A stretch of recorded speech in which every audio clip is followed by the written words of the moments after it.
প্রিয় শিক্ষার্থী, আমি মোহাম্মদ রফিজউদ্দিন, সহকারী শিক্ষক, এমডিপি আদর্শ উচ্চ বিদ্যালয়, পাকুন্দিয়া, কিশোরগঞ্জ। আজকে তোমাদের জন্য অনলাইনে একটি ক্লাস নিয়ে আসছি। সেই ক্লাসটি হচ্ছে অষ্টম শ্রেণীর বিজ্ঞানের উপরে কীভাবে ইলেকট্রন বিন্যাস করতে হয় সেই বিষয়ে আজকে আলোচনা করব। পূর্ববর্তী ক্লাসে তোমাদেরকে আইসোটোপ এবং শক্তি স্তরে ইলেকট্রন বিন্যাস নিয়ে আলোচনা করছিলাম। সেই আলোচনার পরিপ্রেক্ষিতে আজকে কিভাবে মৌল সময়ের ইলেকট্রন বিন্যাস করতে হয় শক্তি স্তরের ভিত্তিতে সেই বিষয়ে আলোচনা করতে চাই। আমরা পূর্ববর্তী ক্লাসে শক্তি স্তরের ভিত্তিতে একটি সূত্র দিয়েছিলাম। সেই সূত্র হচ্ছে 2n²। n এর সংখ্যার উপর ভিত্তি করে আমরা জানি শক্তি স্তর নির্ভরশীল। n এর মান 1 হলে আমরা জানি প্রথম শক্তি স্তর, আর n এর মান 2 হলে দ্বিতীয় শক্তি স্তর, n এর মান 3 হলে তৃতীয় শক্তি স্তর, n এর মান 4 হলে চতুর্থ শক্তি স্তর। তাহলে n এর মান যদি 1 হয়, তাই সেই সূত্র অনুযায়ী যদি আমরা মান বসাই 2n² এর ক্ষেত্রে, তাহলে প্রথম শক্তি স্তরে ইলেকট্রন ধারণ ক্ষমতা হচ্ছে সর্বোচ্চ 2টি, দ্বিতীয় শক্তি স্তরে ইলেকট্রন ধারণ ক্ষমতা হচ্ছে 8টি, এবং তৃতীয় শক্তি স্তরে ইলেকট্রন ধারণ ক্ষমতা 18টি, এবং n এর মান যখন 4 হয় তখন চতুর্থ শক্তি স্তরে ইলেকট্রন ধারণ ক্ষমতা সর্বোচ্চ 32টি। সেই সূত্রগুলো যদি আমরা আগে অবগত হয়ে থাকি, তাহলে আজকের এই ইলেকট্রন বিন্যাস সহজে বুঝতে পারব।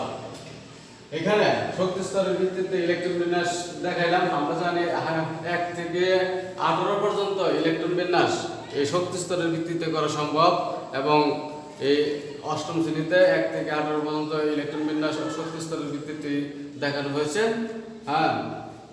1 থেকে প্রথমে আছে হাইড্রোজেনের সংকেত হয়েছে কত? H, ইলেকট্রন সংখ্যা হয়েছে 1। এখানে প্রথম শক্তি স্তরে তার ইলেকট্রন সংখ্যা যেহেতু 1, প্রথম শক্তি স্তরে 1টি ইলেকট্রন থাকবে।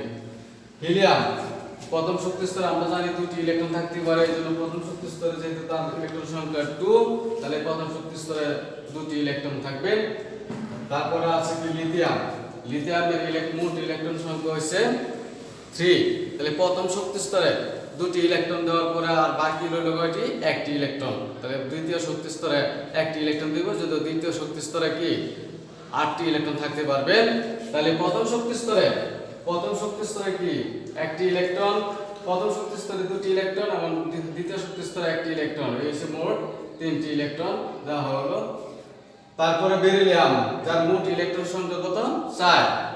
তাহলে বেরিলিয়ামের মোট ইলেকট্রন সংখ্যা যদি 4 হয়, তাহলে প্রথম শক্তি স্তরে 2টি, দ্বিতীয় শক্তি স্তরে 2টি। কিন্তু আমরা জানি কি সর্বোচ্চ কথার অর্থ হচ্ছে প্রথম শক্তি স্তরে 2টির বেশি ইলেকট্রন থাকতে পারবে না, দ্বিতীয় শক্তি স্তরে 8টির বেশি ইলেকট্রন থাকতে পারবে না। কম থাকলে আমরা কম দিতে পারবো, কিন্তু কি বেশি ইলেকট্রন দেওয়া সম্ভব নয়। এখানে কার্বনের মোট ইলেকট্রন সংখ্যা কত? 6। তাহলে প্রথম শক্তি স্তরে ইলেকট্রন সংখ্যা থাকবে 2টি, আর বাকি রইল কয়টি? 4টি। দ্বিতীয় শক্তি স্তরে 4টি, যদি দ্বিতীয় শক্তি স্তরে 8টি ইলেকট্রন ধারণ ক্ষমতা সর্বোচ্চ থাকতে পারে, তাহলে আসছে বাকি আমার 4টি ইলেকট্রন দ্বিতীয় শক্তি স্তরে থাকবে। এইভাবে নাইট্রোজেনের মোট ইলেকট্রন সংখ্যা হচ্ছে 7, প্রথম শক্তি স্তরে 2টি, দ্বিতীয় শক্তি স্তরে 5টি, এই মোট হচ্ছে 7টি। ঠিক একইভাবে অক্সিজেনের ইলেকট্রন সংখ্যা কত? মোট ইলেকট্রন সংখ্যা হচ্ছে 8, আর প্রথম শক্তি স্তরে 2টি এবং দ্বিতীয় শক্তি স্তরে 8টি ইলেকট্রন সংখ্যা থাকবে। তারপরে কি আছে? ফ্লোরিন, মোট ইলেকট্রন সংখ্যা হচ্ছে 9, প্রথম শক্তি স্তরে যদি 2টি ইলেকট্রন চলে যায়, তাহলে দ্বিতীয় শক্তি স্তরে বাকি আর 7টি ইলেকট্রন থাকতে পারবে। একইভাবে নিয়নের ইলেকট্রন সংখ্যা কত? 10। প্রথম শক্তি স্তরে 2টি, দ্বিতীয় শক্তি স্তরে আমরা জানি কি 8টি ইলেকট্রন থাকতে পারবে। তাহলে এখানে 10টি ইলেকট্রনের মধ্যে প্রথম শক্তি স্তরে 2টি ইলেকট্রন চলে যাওয়ার পরে আর বাকি রয়েছে কি 8টি দ্বিতীয় শক্তি স্তরে অবস্থান। তাহলে এখানে কি দ্বিতীয় শক্তি স্তর পরিপূর্ণ হয়ে গেল। তাহলে দ্বিতীয় শক্তি স্তর যদি পরিপূর্ণ হয়ে যায়, তাহলে কি 8টি ইলেকট্রন দ্বারাই পরিপূর্ণ হলো।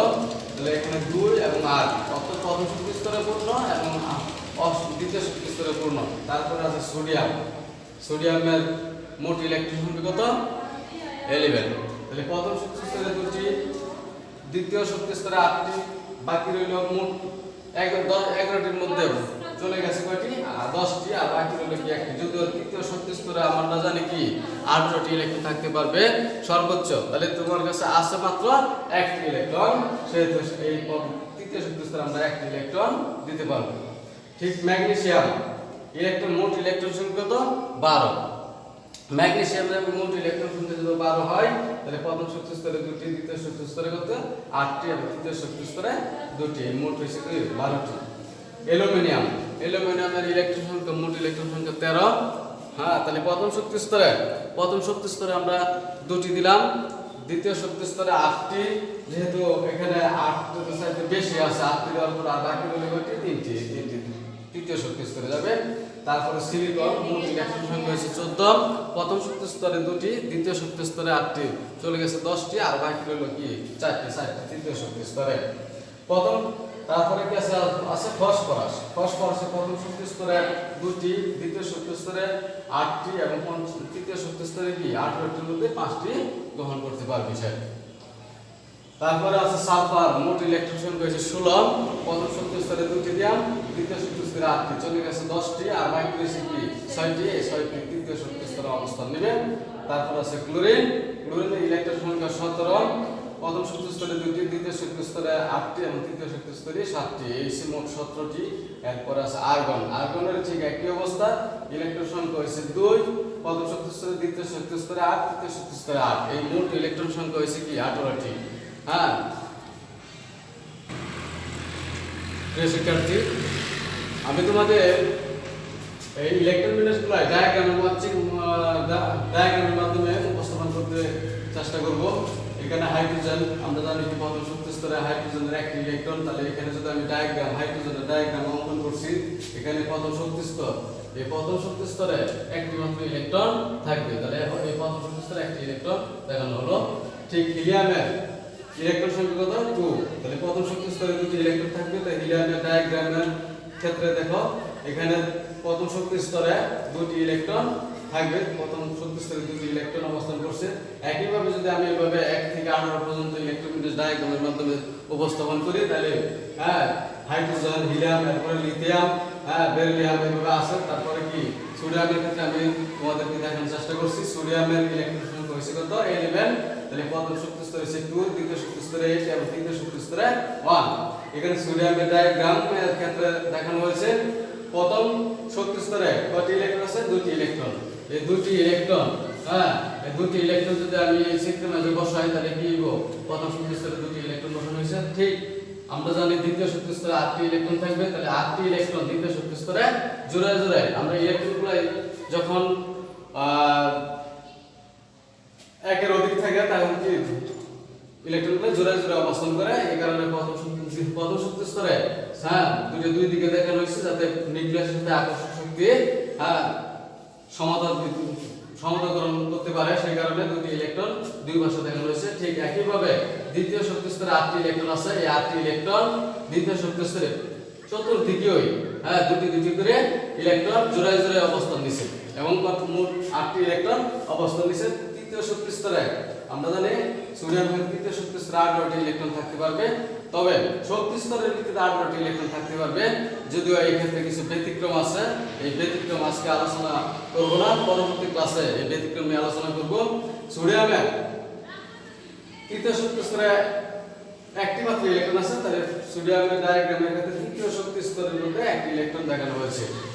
তারপরে এইভাবে সোডিয়াম উপরে magnesium, aluminium, silicon, phosphorus, sulphur, ক্লোরিনের পরে কি আছে আর্গন, তাহলে আর্গনের মোট ইলেকট্রন সংখ্যা কত 18, তাহলে 18 এর ক্ষেত্রে প্রথম শক্তি স্তরে 2টি, দ্বিতীয় শক্তি স্তরে 8টি, এবং তৃতীয় শক্তি স্তরে 8টি ইলেকট্রন আছে। এই ক্ষেত্রে কি পরিপূর্ণ অবস্থা আছে, প্রথম শক্তি স্তরে পরিপূর্ণ, দ্বিতীয় শক্তি স্তরে পরিপূর্ণ, আর তৃতীয় শক্তি স্তরে 18টি ইলেকট্রন থাকার কথা, কিন্তু এখানে প্রথম শক্তি স্তর পূর্ণ হওয়ার পরে এবং দ্বিতীয় শক্তি স্তর পূর্ণ হওয়ার পরে বাকি রইল মাত্র 8টি ইলেকট্রন, এই জন্য তৃতীয় শক্তি স্তরে 8টি ইলেকট্রন দ্বারাই পরিপূর্ণ থাকবে। তাহলে প্রথম শক্তি স্তরে 2টি ইলেকট্রন এবং দ্বিতীয় শক্তি স্তরে 8টি ইলেকট্রন, এবং তৃতীয় শক্তি স্তরে 8টি ইলেকট্রন ডায়াগ্রামের ভিতরে দেখানো হয়েছে।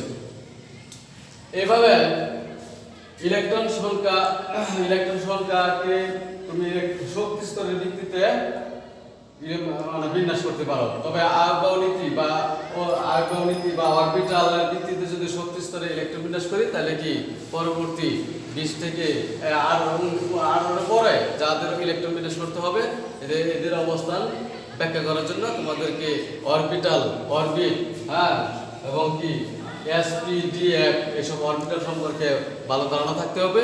আজকে এই শক্তি স্তরের ভিত্তিতে তোমাদের ইলেকট্রন বিন্যাস দেখানো হয়েছে। আশা করি এই শক্তি স্তরের ভিত্তিতে 1 থেকে 8 পর্যন্ত ইলেকট্রন বিন্যাস তোমরা সহজে বুঝতে পারবে এবং পরবর্তী ক্লাসে আয়ববাহু নীতির উপর ভিত্তি করে অরবিটালের উপর ভিত্তি করে এই শক্তি স্তর ইলেকট্রন বিন্যাস কিভাবে করতে হবে সেই বিষয়ে আলোচনা করব। সবাই ভালো থাকো, সুস্থ থাকো এই কামনায় আজকে এখানেই শেষ। ধন্যবাদ।